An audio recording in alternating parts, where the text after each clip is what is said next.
ईश्वर की बनाई हुई इस शानदार दुनिया में बहस से सिर्फ एक ही फायदा हो सकता है और वो ये है कि बहस से जितना हो सके बचा जाए। बहस से उसी तरह बचाव करना चाहिए जैसे हम सांप या भूकंप से अपना बचाव करते हैं। जी हाँ दोस्तों, आज हम जानेंगे कि हमें बहस से कितना नुकसान हो सकता है, बहस हमारे लिए कितनी नुकसानदायक हो सकती है और कैसे इससे हम रोजमर्रा की जिंदगी में बचाव कर सकते हैं। Hi, this is Arun Chaturvedi, your friend.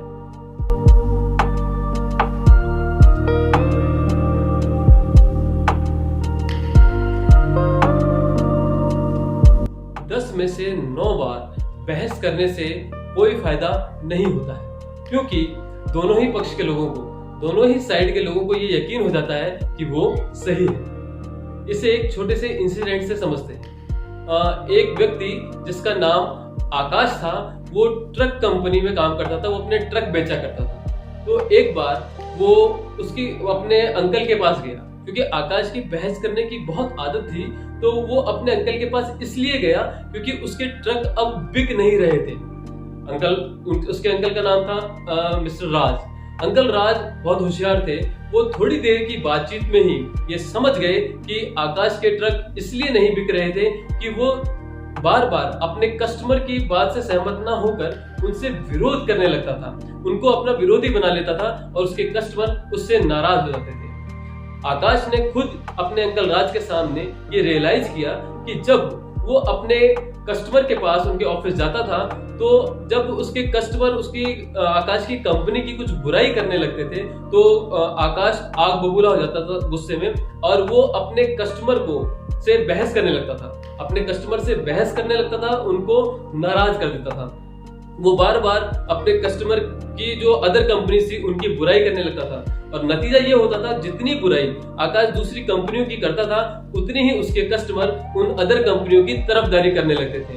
और हर बार जब भी आकाश जब अपने कस्टमर के ऑफिस से बाहर निकलता था, तो ये कहता हुआ निकलता था कि आज मैंने उसे सबक सिखा दिया। वो उन्हें सबक तो सिखा देता था, लेकिन रिजल्ट में वो उन्हें कुछ बेच नहीं पाता था। जब ये चीजें अंकल राज के सामने आई, तो अंकल राज ने उसे समझाया और आकाश को अपनी गलती का एहसास हुआ। फिर क्या हुआ, आकाश ने अपना तरीका बदल दिया।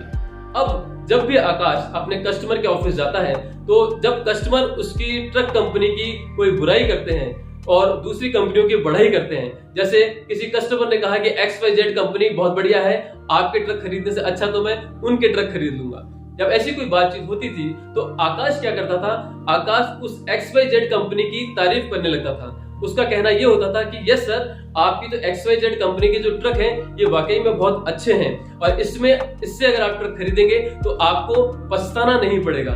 ये XYZ कंपनी बहुत अच्छी है और इसकी सर्विस भी बहुत अच्छी है।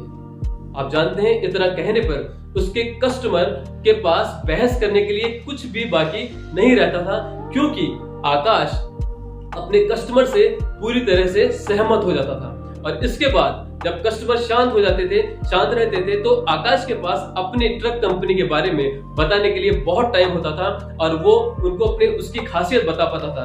नतीजा ये होता था कि आकाश को अपने ट्रक बेचने का जो रिजल्ट है, वो अच्छे रिजल्ट उसको मिलने लगे। दोस्तों, जब आप लोगों से बहस करेंगे, लोगों को अपना विरोधी बना लेंगे, तो आप ये समझेंगे कि आप जीत गए हैं, लेकिन आप जीत कर भी हार जाते हैं, क्योंकि ये जीत खोखली होती है।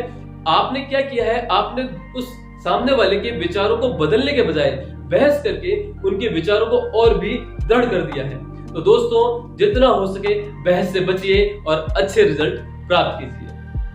उम्मीद करता हूं आपको मेरा वीडियो पसंद आया होगा। अगर वीडियो पसंद आया हो तो उसे एक लाइक कर दें, अपने फ्रेंड्स एंड फैमिली के साथ शेयर करें और अगर आप मेरे चैनल पर नए हैं तो प्लीज सब्सक्राइब माय चैनल। जल्द ही मिलूंगा आपसे अपने नए वीडियो के साथ। तब तक के लिए नमस्कार।